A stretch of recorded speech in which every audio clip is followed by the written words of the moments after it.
सर्व शिवशंभू भक्तांना जय शिवराय. अंजनगाव माडा येथे हिंदवी स्वराज्य संस्थापक छत्रपती शिवाजी महाराजांचा पुतळा गावातील काही शिवप्रेमींनी बसवल्याबद्दल त्या विरोधात प्राध्यापक लक्ष्मण हाके, माऊली हळणकर, गावातील काही धनगर बांधव ही या आंदोलनाला बसले. जोपर्यंत छत्रपती शिवाजी महाराजांचा पुतळा काढला जात नाही तोपर्यंत आम्ही इथून उठणार नाही अशी त्यांनी भूमिका घेतली. त्यांचं मत आहे श्री केलोबा मंदिरच्या जागेत हा पुतळा बसवलेला आहे, मुख्य प्रवेशद्वारासमोर हा पुतळा बसवलेला आहे असं त्या मंदिर ट्रस्टी आणि प्राध्यापक हाके, हळणकर यांचं मत आहे. काल मी स्वतः अंजनगाव येथे ठिया मांडून होतो. संपूर्ण गावात परिस्थिती मी जाणून घेतली. मुख्य प्रवेशद्वारापासून 100 फूट लांब एका झाडाखाली छत्रपती शिवाजी महाराजांचा पुतळा तिथं बसवण्यात आलेला आहे. मंदिरच्या जागेत छत्रपती शिवाजी महाराजांचा पुतळा नसून मंदिरच्या वॉल कंपाऊंडच्या बाहेर पुतळा बसवण्यात आलेला आहे. त्यांचं मत आहे ही जागा मंदिरची आहे. शिवप्रेमींकडे सुद्धा पुरावा आहेत. ही ग्रामपंचायतची जागा आहे. सगळ्यात मोठी दुर्दैवी गोष्ट, ज्या स्वराज्याची निर्मिती छत्रपती शिवाजी महाराजांनी केली, आज त्या छत्रपती शिवाजी महाराजांच्या पुतळ्याला बसवण्याला हाके, हळणकर आणि काही ठराविक लोक विरोध करत आहेत. ही सगळ्यात मोठी दुर्दैवी गोष्ट आहे. मी काल स्वतः मंदिरच्या पुजारी ट्रस्टींशी तिथं चर्चा केलो, शिवप्रेमींशी चर्चा केलो. आम्ही स्वतः पुजारीला म्हणलं हे पुतळा प्रवेशद्वारापासून 100 फूट लांब आहे, हे मंदिरच्या जागेत नसून वॉल कंपाऊंडच्या बाहेर आहे. पालखी मार्गाला सुद्धा कुठं अडचण येत नाही.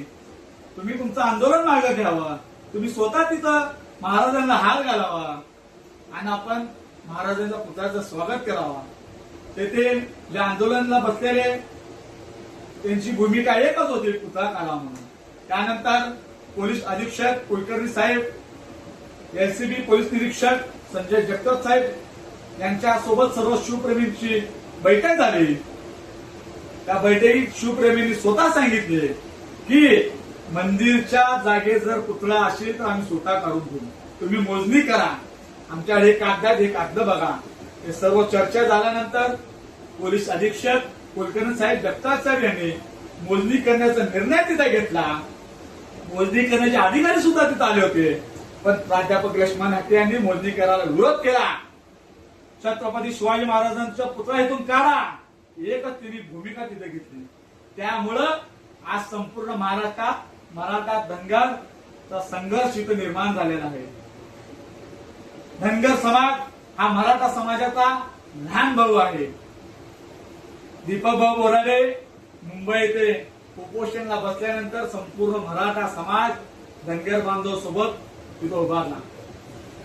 आणि ह्यापुढे सुद्धा जेव्हा जेव्हा धनगर समाज त्यांच्या आरक्षणासाठी आंदोलन करेल, आम्ही कायम त्यांच्या सोबत उभा राहणार. दुर्दैवी गोष्ट आहे, जेव्हा धनगर बांधव दीपक भाऊ बोराडे उपोषणाला बसले होते, प्राध्यापक हाके साधं त्यांना भेटण्यासाठी सुद्धा गेले नाही. आपण बघितलं गेल्या 15 दिवसापासून वारंवार मराठा समाज आणि छत्रपती शिवाजी महाराजांच्या विरोधात प्राध्यापक हाके भूमिका घेत आहेत.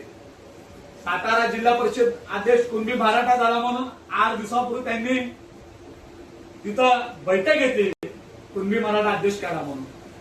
पलटण सभापती कुणबी मराठा झाला म्हणून तिथं त्यांनी त्या विरोधात निवेदन दिलं. आणि का धनगर मराठामध्ये वाद लावण्यासाठी ही या आंदोलनाला हाके तिथं बसले. आज सकाळी आपण बघितलं असताल प्राध्यापक हाके काही लोक घेऊन बॅरिगेड तोडून पोलिसांना ढकलून मराठा समाजाच्या लोकांच्या अंगावर येण्याचा प्रयत्न करत होते. मुख्यमंत्री देवेंद्र फडणवीस साहेब, आपण या प्रकरणात जातीने लक्ष घाला. प्राध्यापक लक्ष्मण हाकेला या महाराष्ट्रात दंगली घडवत आहे का, मराठा धनगर हा वाद लावत आहे का, हा त्यांचा हेतू आहे का, याचा आपण तपास करावा. गावात काल आम्ही असताना शिवप्रेमी 18 पगड जातीचे होते. त्या शिवप्रेमीमध्ये मराठा, धनगर, बौद्ध, मातंग सर्व समाजाचे तिथे होते.